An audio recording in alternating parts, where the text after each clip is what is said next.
Every morning, you stand in front of a mirror and scrub bristles across your teeth for 2 minutes. Skip it for a few days and your gums start to ache. Skip it for years and your teeth begin rotting right out of your skull. But look at a wolf. It has never once brushed its teeth. Neither has a lion, a shark, a gorilla, or a horse. And yet their teeth hold up for their entire lives, tearing through meat or grinding down bark without falling apart. So what happened to us? Why is the human mouth the one part of the animal kingdom that needs a maintenance routine just to function? Let's start with what your teeth are actually up against. Every time you eat, bacteria in your mouth feed on leftover food particles, especially sugar and starch. As they feed, they produce acid. That acid slowly dissolves the enamel coating your teeth, and if it's never cleared away, it eats straight through to the nerve. That's a cavity. Left alone long enough, it becomes an infection, then a lost tooth, then a serious health problem that can spread to your jaw and your bloodstream. Wild animals eat constantly too. So why doesn't this happen to them? Part of the answer is mechanical. Most animals in the wild eat food that scrapes their teeth clean as they chew. A wolf isn't just eating meat, it's tearing through hide, cracking bone, and grinding cartilage. A deer isn't nibbling salad, it's shredding tough grasses packed with silica that act almost like sandpaper. A gorilla spends hours a day chewing raw leaves, stems, and bark. Every bite works like a built-in toothbrush, scraping bacteria and debris off the tooth surface before it has time to cause damage. But some animals took the mechanical problem even further and evolved teeth that basically maintain themselves. A shark doesn't worry about a cracked or worn tooth because it isn't stuck with the ones it has. Sharks grow new rows of teeth continuously throughout their lives, cycling through tens of thousands of teeth from birth to death. Rodents solve it differently. A beaver's front teeth never stop growing, so the constant gnawing that would wear human teeth down to nothing actually keeps a beaver's teeth at the right length. Elephants take a third approach entirely.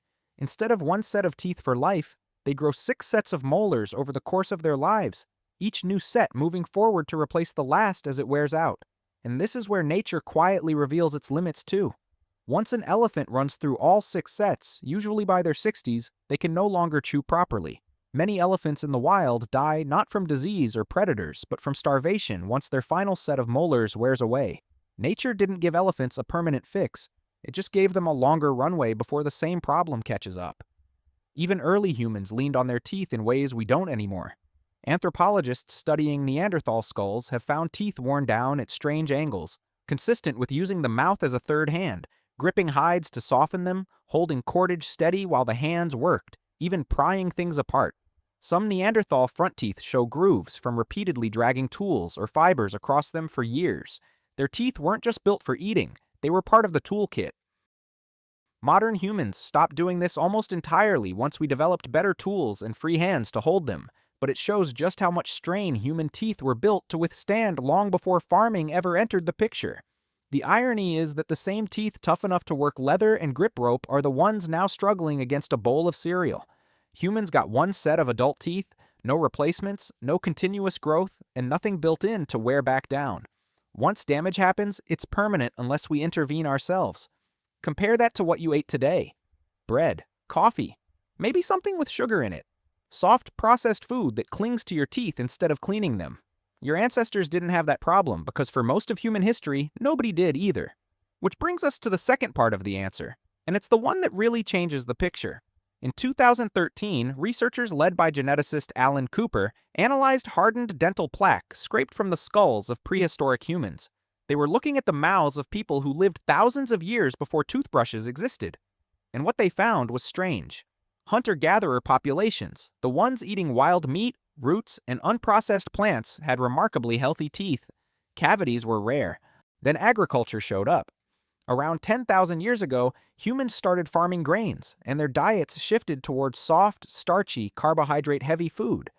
Cooper's team found that the moment this happened in the archaeological record, the bacterial makeup of human mouths changed almost overnight, and tooth decay exploded. The invention of farming, one of the most important moments in our history, also happened to be the moment our teeth started falling apart. It got worse from there. Fast forward to the 20th century, and dentist Weston Price traveled the world documenting something similar happening in real time.